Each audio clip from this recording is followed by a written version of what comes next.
Welcome to my YouTube channel. Sodium bicarbonate ಇದರ ಸೂತ್ರ NaHCO3. Baking soda ಇದನ್ನು ಕರಿತೀವಿ.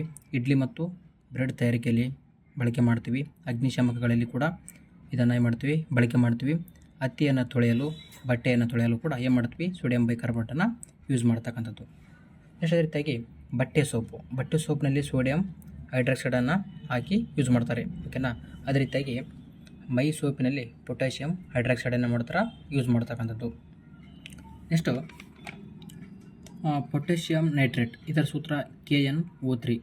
ಇದನ್ನು ಗನ್ ಪೌಡರ್ನಲ್ಲಿ ಪಟಾಕಿ ತಯಾರಿಕೆ, ರಸಗೊಬ್ಬರದಲ್ಲಿ ಏನು ಮಾಡ್ತೀವಿ, ಬಳಕೆ ಮಾಡ್ತಕ್ಕಂಥದ್ದು. ಅದೇ ರೀತಿಯಾಗಿ ತಾಮ್ರದ ಸಲ್ಫೇಟ್ ಅಂತ ಬರ್ತವೆ, ವೆರಿ ಇಂಪಾರ್ಟೆಂಟ್, CuSO4 ಅಂತ ಇದರ ಒಂದು ಸೂತ್ರ. ಶಿಲೀಂಧ್ರದಲ್ಲಿ ಬಣ್ಣವನ್ನು ನಾಶ ಮಾಡಲು ತಾಮ್ರದ ಸಲ್ಫೇಟನ್ನೇ ಮಾಡ್ತೀವಿ, ಯೂಸ್ ಮಾಡ್ತೀವಿ. ಪ್ರಿಂಟಿಂಗ್ಗಳಲ್ಲಿ ಕೂಡ ತಾಮ್ರದ ಸಲ್ಫೇಟನ್ನೇ ಮಾಡ್ತೀವಿ, ಯೂಸ್ ಮಾಡ್ತಕ್ಕಂಥದ್ದು. ಅದೇ ರೀತಿಯಾಗಿ ತಾಮ್ರದ ಶುದ್ಧೀಕರಣ ಇದರಲ್ಲಿ ಕೂಡ ಏನು ಮಾಡ್ತೀವಿ, ತಾಮ್ರ ಸಲ್ಫೇಟನ್ನು ಬಳಸೋದ್ರಿಂದ ತಾಮ್ರವು ಕೂಡ ಶುದ್ಧವಾಗಿ ಕಾಣ್ತಕ್ಕಂಥದ್ದು. ನೆಕ್ಸ್ಟು ಫ್ಯಾರನೈಟ್ನಿಂದ ಸೆಲ್ಸಿಯಸ್ವರೆಗೆ ಈ ಒಂದು ಕನ್ವರ್ಟ್ ಮಾಡ್ಬೇಕಪ್ಪ ಅಂತಂದ್ರೆ ಫ್ಯಾರನೈಟ್ನಿಂದ ಸೆಲ್ಸಿಯಸ್ಗೆ ಕನ್ವರ್ಟ್ ಮಾಡಿ ಅಂತ ಒಂದು ಸಂಖ್ಯೆ ಕೊಡ್ತಾರೆ. ಇದು ಸೂತ್ರ C = 5/9 × F-32. Very important. ಫ್ಯಾರನೈಟ್ನಿಂದ ಸೆಲ್ಸಿಯಸ್ಗೆ C = 5/9 F-32. ನೆಕ್ಸ್ಟ್ ಅದೇ ರೀತಿಯಾಗಿ ಆಕ್ಸಾಲಿಕ್ ಆಮ್ಲ ಇದನ್ನು ಎಲ್ಲಿ ಬಳಸ್ತೀವಪ್ಪ ಅಂತಂದರೆ ಹಲ್ಲುಗಳನ್ನು ಹೊಳಪುಗೊಳಿಸಲು ಕೂಡ ಏನು ಮಾಡ್ತೀವಿ, ಆಕ್ಸಾಲಿಕ್ ಆಮ್ಲವನ್ನು ಬಳಸ್ತೀವಿ. ಇದರ ಸೂತ್ರ C2H2O4. ನೆನಪಿಡಿ, ಆಕ್ಸಾಲಿಕ್ ಆಮ್ಲದ ಸೂತ್ರ C2H2O4. ಇದನ್ನು ಕಬ್ಬಿಣದ ತುಕ್ಕನ್ನು ತೆಗೆಯಬಹುದು. ಯಾವುದು? ಆಕ್ಸಾಲಿಕ್ ಆಮ್ಲ. ವೆರಿ ಇಂಪಾರ್ಟೆಂಟ್ ನೋಡಿ. ಹಲ್ಲುಗಳನ್ನು ಒಳಪಾಗಿಸಲು ಕೂಡ ಬಳಸ್ತೀವಿ, ಕಬ್ಬಿಣದ ತುಕ್ಕು ಕೂಡ ತೆಗಿತೀವಿ, ಓಕೆನಾ, ತೆಗೆಯುತ್ತೆ. ನೆಕ್ಸ್ಟು ಈ ಚಾರ್ಟ್ ವೆರಿ ಇಂಪಾರ್ಟೆಂಟ್. ಇದು ಆಲ್ರೆಡಿ KL ಆಗಿರ್ತಕ್ಕಂಥ ಪ್ರಶ್ನೆ ನೋಡಿ. ನೀರಿನ ಘನೀಕರಣ ಬಿಂದು ಸೆಲ್ಸಿಯಸ್ನಲ್ಲಿ 0 ಡಿಗ್ರಿ ಸೆಲ್ಸಿಯಸ್, ಫ್ಯಾರನೈಟ್ 32, ಕೆಲ್ವಿನಲ್ಲಿ 273 ಕೆಲ್ವಿನ್. ನೀರಿನ ಕುದಿಯುವ ಬಿಂದು 100 ಡಿಗ್ರಿ ಸೆಲ್ಸಿಯಸ್ ಇರುತ್ತದೆ, ಫ್ಯಾರನೈಟ್ನಲ್ಲಿ 212, ಕೆಲ್ವಿನ್ನಲ್ಲಿ 373 ಕೆಲ್ವಿನ್ ಇರ್ತಕ್ಕಂಥದ್ದು. ಮಾನವ ದೇಹದ ತಾಪಮಾನ 37 ಡಿಗ್ರಿ ಸೆಲ್ಸಿಯಸ್, ಅದೇ ರೀತಿಯಾಗಿ 98.6 ಡಿಗ್ರಿ ಸೆಲ್ಸಿಯಸ್ ಹಾಗೂ 310 ಕೆಲ್ವಿನಲ್ಲಿ ಇರ್ತಕ್ಕಂಥದ್ದು.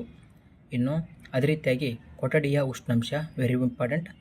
ಇದು ಸಾಮಾನ್ಯವಾಗಿರ್ತಕ್ಕಂಥ ಕೊಠಡಿಯ ಉಷ್ಣಾಂಶ ನೋಡಿ, 27 ಡಿಗ್ರಿ ಸೆಲ್ಸಿಯಸ್ ಇರ್ತದೆ, 80.6 ಫ್ಯಾರನೈಟ್ನಲ್ಲಿ ಇರ್ತದೆ, 300 ಕೆಲ್ವಿನಲ್ಲಿ ಈ ಒಂದು ಉಷ್ಣಾಂಶ ಇರ್ತಕ್ಕಂಥದ್ದು. ಈ ಒಂದು ಚಾರ್ಟ್ನ ನೆನಪಲ್ಲಿಡಿ, ವೆರಿ ಇಂಪಾರ್ಟೆಂಟ್.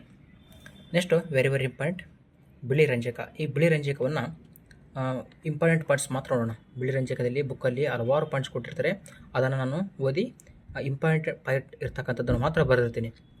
ಬಿಳಿ ರಂಜಕವನ್ನು ಸ್ಫುರ ದೀಪ್ತಿ ಅಂತ ಕರಿತೀವಿ. ಇದನ್ನು ಫಾಸ್ಫೇಟ್ ಆಗಿ ಏನಾಗುತ್ತಾ ಕನ್ವರ್ಟ್ ಆಗಿ ಒತ್ತಿ ಉರಿಯುತ್ತದೆ. ಇದನ್ನು ಕೊಳ್ಳಿದೀವು ಅಂತ ಕೂಡ ಕರಿತೀವಿ. ನೆಕ್ಸ್ಟು ನೀರಿನಲ್ಲಿ ಶೇಖರಿಸಿಡುತ್ತಾರೆ. ಯಾವುದನ್ನು? ಬಿಳಿ ರಂಜಕವನ್ನು ಎಲ್ಲಿ ಇಡ್ತಾರೆ ಅಂತ ಕೇಳ್ತಾನೆ, ನೀರಿನಲ್ಲಿ ಶೇಖರಣೆ ಮಾಡಿಡ್ತಾರೆ. ಟೆಟ್ರಾ ಫಾಸ್ಫರಸ್ ಎನ್ನುವರು. ಬಿಳಿ ರಂಜಕವನ್ನು ಏನು ಮಾಡ್ತಾರೆ? ಟೆಟ್ರಾ ಫಾಸ್ಫರಸ್ ಎನ್ನುವರು. ಅದೇ ರೀತಿಯಾಗಿ ಹಳದಿ ರಂಜಕ ಕೂಡ ಅಂತೇಳಿ ಕರೀತಾರೆ. ಬಿಳಿ ರಂಜಕವನ್ನು ಹಳದಿ ರಂಜಕ ಎಂದು ಕೂಡ ಕರೀತಾರೆ, ಹಾಗೂ ಮಂತ್ರಜಾಲ ಅಂತ ಕರೀತಾರೆ. ಯಾಕಪ್ಪ ಅಂತಂದ್ರೆ ಮಂತ್ರವಾದಿಗಳು ಈ ಒಂದು ಬೂದಿಯನ್ನು ಎರಚಿ ಬೆಂಕಿ ಬರುವಂತೆ ಮಾಡುತ್ತಾರೆ, ಅದರಿಂದ ಮಂತ್ರಜಾಲ ಎಂದು ಕೂಡ ಕರೆಯುತ್ತಾರೆ. Next very important ಪಾಯಿಂಟ್ಸ್ಗಳು.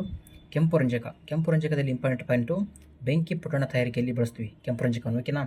ಅಲ್ಲಿ ಕೊರೆದಾಗ ಬೆಂಕಿ ಬರಲು ಕಾರಣ ಆಂಟಿಮನಿ ಸಲ್ಫೈಡ್ ಅಂತ ಬರುತ್ತೆ. ಆಂಟಿಮನಿ ಸಲ್ಫೈಡ್ ಬೆಂಕಿಯಾಗಿ ಒತ್ತಿ ಉರಿಯುತ್ತದೆ, ಓಕೆನಾ. ಇದು ಕೆಂಪು ರಂಜಕ ನೇರಳೆ ಬಣ್ಣದಲ್ಲಿ ಇರ್ತದೆ ನೋಡಿ, very important. Next stainless steel. ಇದು ಹಲವಾರು ಬಾರಿ ಪ್ರಶ್ನೆ ಆಗಿದೆ ನೋಡಿ. ಸ್ಟೇನ್ಲೆಸ್ ಸ್ಟೀಲ್ ಇದು ಕ್ರೋಮಿಯಂ ಮತ್ತು ನಿಕ್ಕಲನ್ನು ಒಳಗೊಂಡಿರ್ತದೆ. ಸ್ಟೇನ್ಲೆಸ್ ಸ್ಟೀಲನ್ನು ನಾವು ತಯಾರು ಮಾಡಬೇಕಪ್ಪ ಅಂತಂದ್ರೆ ಕ್ರೋಮಿಯಂ ಮತ್ತು ನಿಕ್ಕಲನ್ನು ಬಳಸಿಯೇ ತಯಾರು ಮಾಡಬೇಕು. ಇದನ್ನು ಎಲ್ಲಿ ಬಳಕೆ ಮಾಡ್ತೀವಿ ಸ್ಟೇನ್ಲೆಸ್ ಸ್ಟೀಲನ್ನು ಅಂತಂದರೆ ವೈದ್ಯಕೀಯ ಉಪಕರಣದಲ್ಲಿ ಬಳಕೆ ಮಾಡ್ತೀವಿ. ನೆಕ್ಸ್ಟು ಇಂಗಾಲದ ಡೈಆಕ್ಸೈಡ್, ವೆರಿ ಇಂಪಾರ್ಟೆಂಟ್. ಏನು? ಇಂಗಾಲದ ಡೈಆಕ್ಸೈಡ್. ಇದು ನೀರಿನಲ್ಲಿ ಕರಗಿಸುವ ವಿಧಾನವನ್ನು ಕಾರ್ಬೋನೇಷನ್ ಅಂತ ಕರಿತೀವಿ. ಇಂಗಾಲದ ಡೈಆಕ್ಸೈಡನ್ನು ನೀರಿನಲ್ಲಿ ಕರಗಿಸಿದವಪ್ಪ ಅಂತಂದ್ರೆ ಆ ಒಂದು ವಿಧಾನವನ್ನು ಕಾರ್ಬೋನೇಷನ್ ಅಂತೇಳಿ ಕರಿತೀವಿ ನೋಡಿ. Next ammonium hydroxide very important. ಇದನ್ನು ಬಟ್ಟೆ ಮೇಲಿನ ಗ್ರೀಸ್ ಕಲೆಯನ್ನು ತೆಗೆಯಲು ಏನು ಮಾಡ್ತೀವಿ, ಅಮೋನಿಯಂ ಹೈಡ್ರಾಕ್ಸೈಡನ್ನು ಬಳಕೆ ಮಾಡ್ತೀವಿ. ಇದೇ ರೀತಿಯಾಗಿ ನಮ್ಮ ಮುಂದಿನ ವಿಡಿಯೋಗಳಿಗೆ ನಮ್ಮ ಚಾನಲನ್ನು ಸಬ್ಸ್ಕ್ರೈಬ್ ಮಾಡಿಲ್ಲ ಅಂದರೆ ಸಬ್ಸ್ಕ್ರೈಬ್ ಮಾಡಿ. ಈ ಒಂದು ವಿಡಿಯೋ ಇಷ್ಟ ಆಯ್ತು ಅಂದರೆ ಲೈಕ್ ಮಾಡಿ ಅಂತ ಹೇಳ್ತಾ ಮುಂದಿನ ವಿಡಿಯೋದಲ್ಲಿ ಸಿಗೋಣ. Thank you for watching. Jai Hind.